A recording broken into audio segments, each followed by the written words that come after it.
GMA ay dating bahagi ng munisipalidad ng Carmona.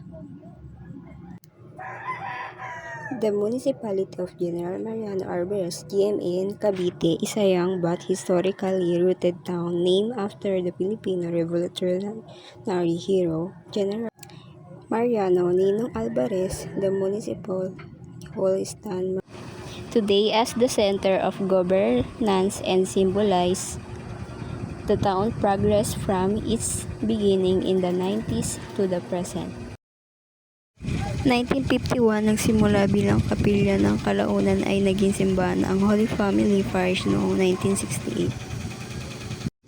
1959, binili ng pambansang pamahalaan ng mga bahagi ng Carmona na kilala bilang resettlement area ng San Gabriel at San Jose.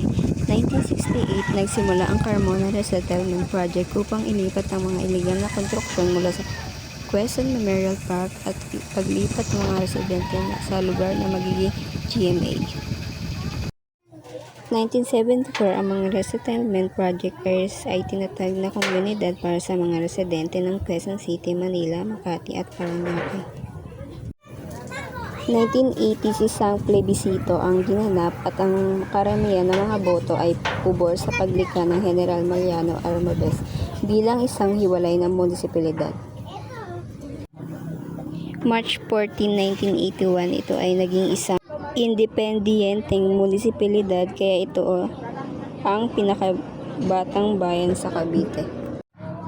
Mariano Alvarez, Marso 15, 1981 and Agosto 25, 1924. Ang munisipalidad ay pinangalan ng General Mariano Alvarez, GMA, bilang parangal na mula sa Novelete, Cavite na Pangulong Magdiwang at kinilala bilang ikalawang supremo na humali kay Bonifacio. Ang KKK, si Bonifacio ay pang-ikatlong supremo at ang asawa niya ay pamangkin ni Mariano Alvarez.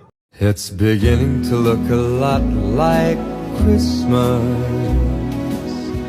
everywhere you go. Take a look at the 5 and 10. It's glistening once again with candy canes and silver lanes that glow. The Municipal Hall of General Mariano Alvarez has long stood as the heart of the community. In its early years, the hall was modest building, simple ways, small offices, and quiet environment. Surrounding it, reflected the humble beginnings of new municipality striving to build its identity. Today, the GMA Municipal Hall that transformed into a modern creative center, local governance, renovated structure, organized office, and active public space show the town's remarkable progress. The once empty surroundings are now filled with business, schools, and hustling daily life. This then and now comparison reveals not only physical changes but also the story of community that continues to grow, shaped by its revolutionary names and strength by its people. The municipal hall remains a living symbol of development, governance, and assertion of GMA residents.